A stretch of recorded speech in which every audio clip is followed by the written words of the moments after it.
Hey guys and girls, and welcome to episode 6 of Let's Play Bare Knuckle 3. In the last episode we went through the headquarters of Mr. X and we ended up fighting the big man, only to find out that he's actually a robot.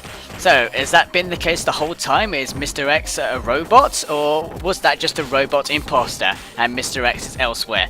We'll actually find out the answer to that question a little bit later on, but in the meantime, we've now got to rescue the general, and that's where this stage comes into play, because this stage plays in a very, very particular fashion, and you've got to be careful of that robot when it self-destructs, because its bits will go everywhere, and it can get you.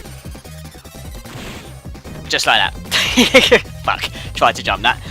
But anyway, yeah, this level in particular, stage 6, this is where the story is likely to split. It will fork off depending on if you rescue the chief or not. Not the chief, the general, because he's hidden behind these those two electric bars, and you can see that countdown time on the wall. That was pretty close. I thought I was going to die then.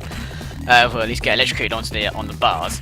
But anyway, you see that countdown timer on the wall. That's when that reaches 0, it will release a deadly noxious gas into the whole entire level. And when that happens, you've got, I don't know how long it takes, but you've got several, I don't know, say about a minute or two to rescue the general before he dies from gas poisoning.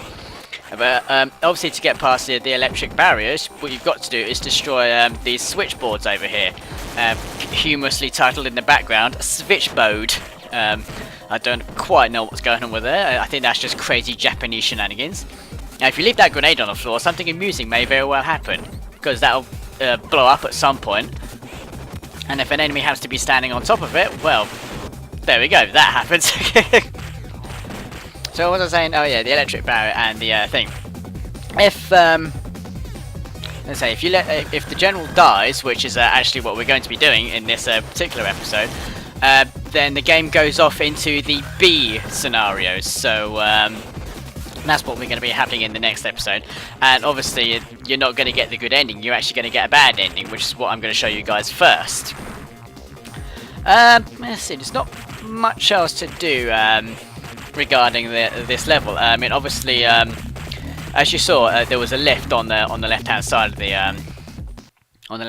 the level that goes up and down between 3 floors. We're currently on the 2nd floor at the moment, and as you can see, that first barrier is down, but we still got to get the other barrier, which the general is hidden right behind. Oh, stray bullet! Ah, and it missed. It's a shame I can't go straight to the lift straight away, but you've got to defeat these enemies first.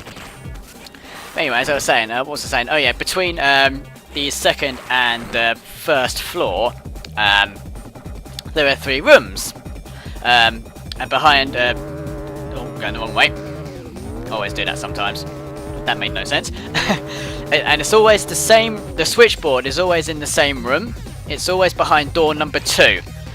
However, there are other little bonus and other random tidbits in doors number 1 and 3 on both floors, which excuse me, which I will show you once I've destroyed both the switchboards. And you can see we've got 4 seconds left on the clock. Well, they're saying that, you can actually choose to go about this level in 2 different ways. You can defeat the enemies as per normal, if you like, or if you prefer, and if you're feeling particularly risky, you can let the gas come out right now, which will instantly kill every single enemy on the screen. And now we get to go through this interesting nonsense again. To be honest, oh fuck. To be honest, I'm kind of glad that you only have to do this twice, because, you know, any more than twice, and it's just like, I'm pretty sure, oh never mind. I'm pretty sure that wasn't going to get me. Because any more than twice is just like, it's going to be overdoing it a bit. Boom! You're dead, Electra. Shouldn't have stood all over the grenade. I've got to destroy the 2nd switchboard. I don't know what's going on with switchboard. That really, I don't know, it doesn't confuse me. It's like, couldn't they have just made the image just a little bit bigger so they could actually fit the word switchboard? I mean, seriously. Oh, we're nearly done destroying the switchboards, that's alright. I like the fact that the switchboard actually has a little purple flashing light underneath it. It's like, what's going on with that? Did they want a fabulous switchboard or something? You know, in the event of the switchboard ever being destroyed, you know, they can have a little purple disco.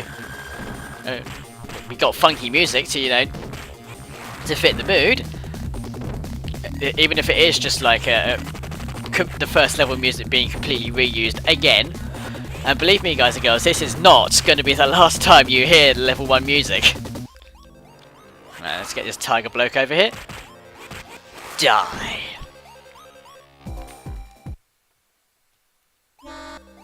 Alright, guys and girls, since we're not going to be in any hurry to save the general, let's show you the other 4 rooms in this level.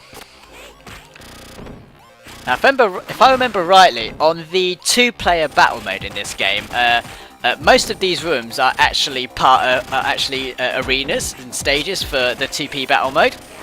And this stage in particular, or rather this room in particular, you can see the electric bars at the top. I don't know why I keep calling them bars. I don't know, what's a good electric field, I suppose? Laser grid? Well, whatever it is, you can see them at the top there, which, if you're smart enough, you know, you probably realise it's not a good idea to jump in this stage, which I didn't do, because I'm paranoid if anything else. Now, believe it or not, even though the gas is going, you can still get to the general just in time.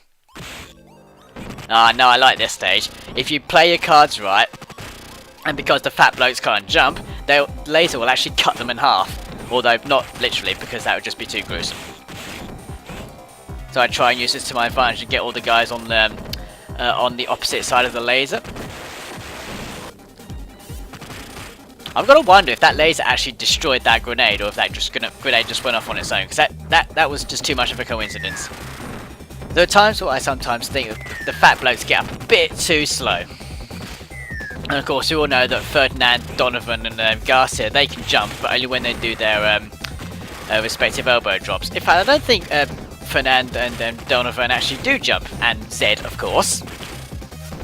Actually, no, I don't think they do jump. They just do their uppercut. Boom. Their anti-air, as it is. Alright, we're nearly done with this room, thankfully. You can spend as much time as you want in these rooms, because it's not going to affect the general's health or the time or anything like that, so by all means, knock yourself out. Right, so now we're going to the second floor. I'm going to show you the previous 2 rooms. And that's not going to work. You're just effectively running into the wall. I'm not overly keen on this room, because sometimes the little balls of electricity can sometimes get me. I'm pretty sure there's actually a chicken in there. Yes, there is, which is, I suppose it's going to be kind of needed, because those little electric balls, oh, fuck, those little electric balls can catch you off guard, like that just did with me.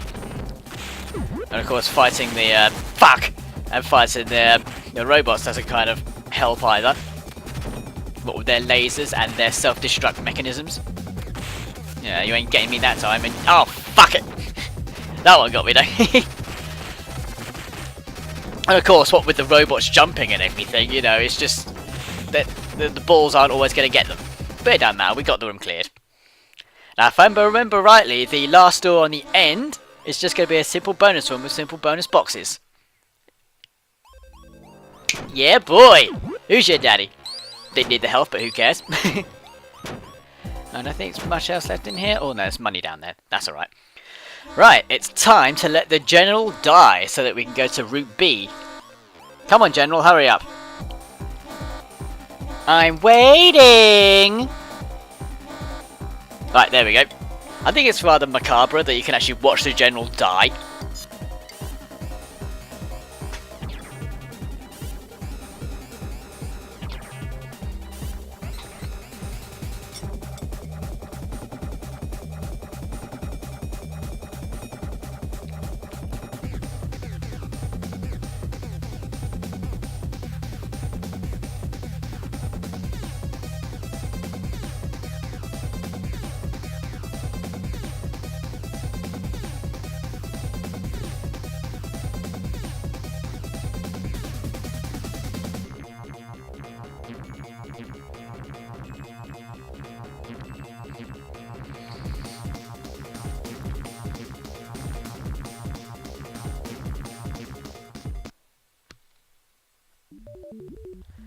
The general is now dead, and we got to live with the consequences.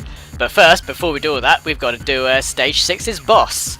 the appropriately named Jet, and his 2 assistants, the appropriately named Rocket. Now, I generally have a lot of problems with this stage because you got Rocket and Jet flying all over the place. One of their most irritating abilities is not only is the Jet Force, shall we say, is that they can grab you, fling you into the air, or not fling you into the air, they fly you into the air, and then they drop you all the way back down to the ground, and that can take a serious amount of fucking health off. So you gotta be here we go. That fucking killed me, the bastard. So I tried to maintain a sort of a simultaneous, reckless but conservative effort when I'm trying to beat Jet and Rocket. I often try to like keep one Rocket. That didn't quite work. I often try to keep one Rocket alive so that well, obviously it lessens it lessens the threat. Oh, I fucking hate it when Jet tries to do that. He's got another attack, which is a roll, which is practically impossible to avoid if you're right in front of it. Let's grab that turkey. Oh, come on, we're nearly done now. I quite like this boss music, actually. Oh, and he's dead. I actually do quite like that boss music. It's quite goofy. It doesn't sound like boss music, but it's really good music. I quite like it. Well, anyway, guys, that's the end of episode 6. So until next time, thanks for watching, and I'll see you in episode 7B.